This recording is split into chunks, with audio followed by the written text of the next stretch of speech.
Hi, thanks for joining me today. My name is Basha. Welcome to my channel. Today I would like to show you just a couple of more orchids that I have got currently in bloom, and that was waiting for those blooms to open, those flowers to open. And the first one is my No ID Vanda that I have got imported from Thailand, I think last year. Now those are the flowers that I just opened yesterday.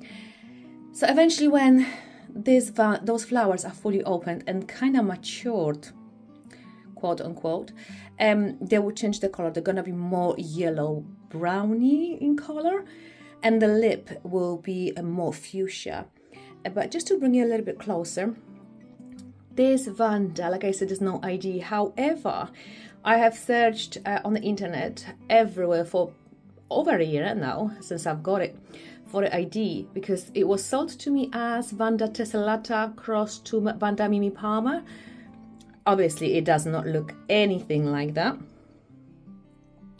so I was searching on the internet for a true ID, and I've came across Vandas from Dr. Moats and Vanda called Vanda Bathsheba. Now I will put this photo on the screen just so you guys can see. I think this is the only one that resembles this Vanda really that closely.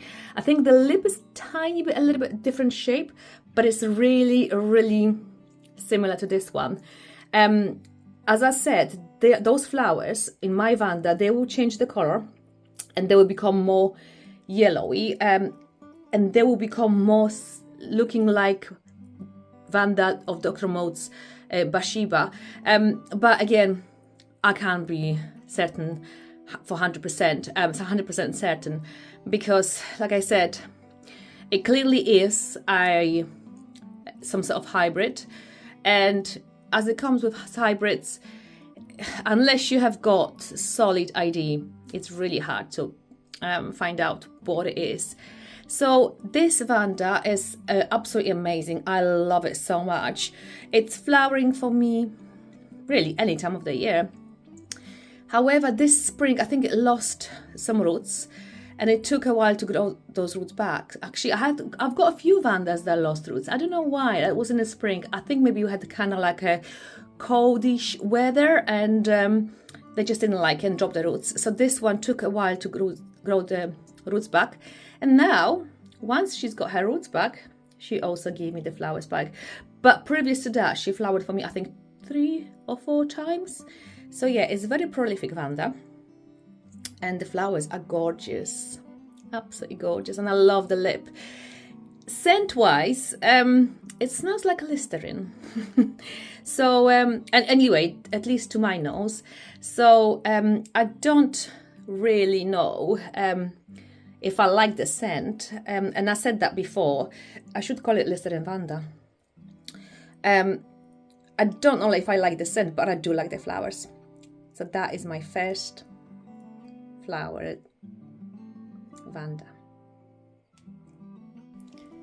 Now my second flowering Vanda today is a Vanda, well, Neophoenicia fulcata cross to Vanda denisoniana.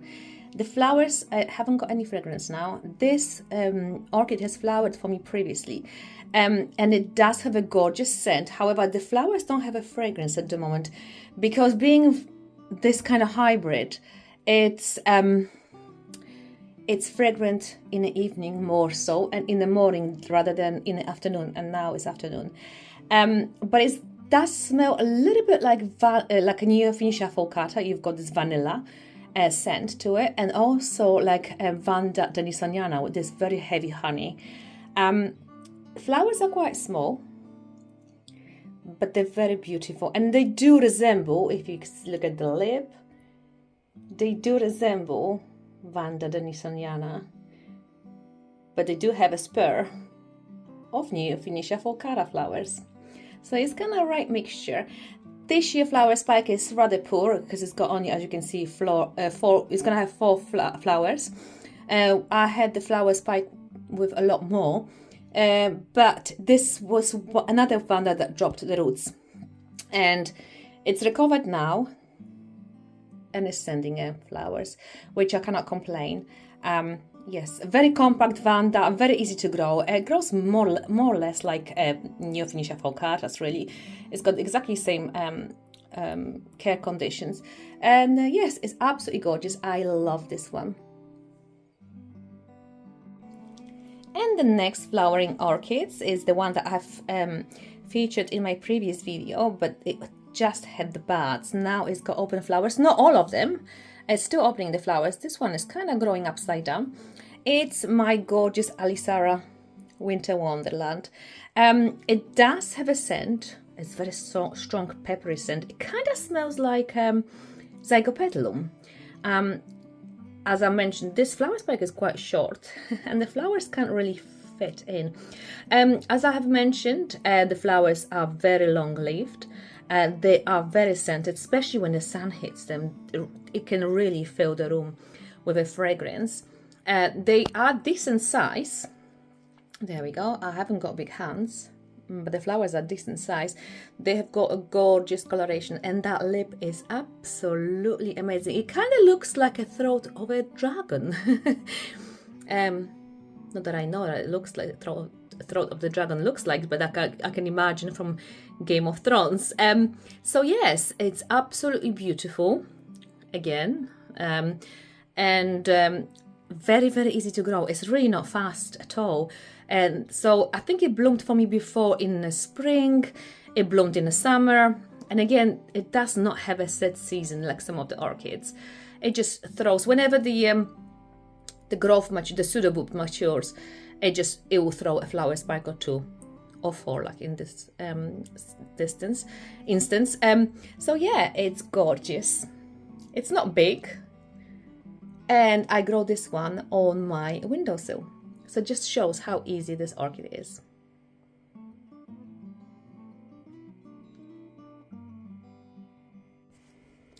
And my last orchid that I'm gonna feature today, and I left the best for last.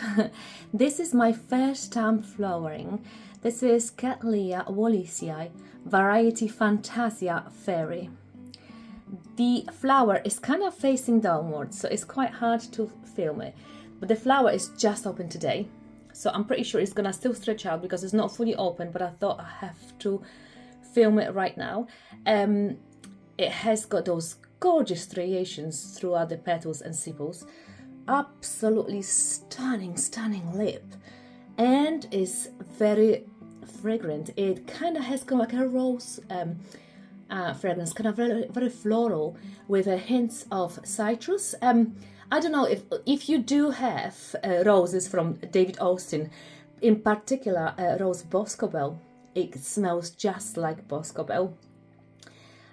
Yes, I am absolutely blown away. It's stunning. I'm waiting. It's just one flower, but like I said, it's the first time flowering.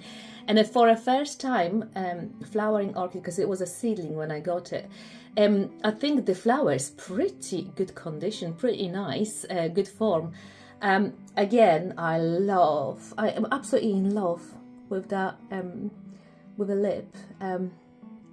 It's absolutely stunning. I'm waiting for it to fully open. I will take the photos once it's fully open, but I thought I have to take the photos now and make a video just to show this beautiful Cattleya. And those were my currently flowering orchids that I wanted to show you today. I'm hoping you have a lovely weekend, and I'll see you in my next video. Thanks, bye!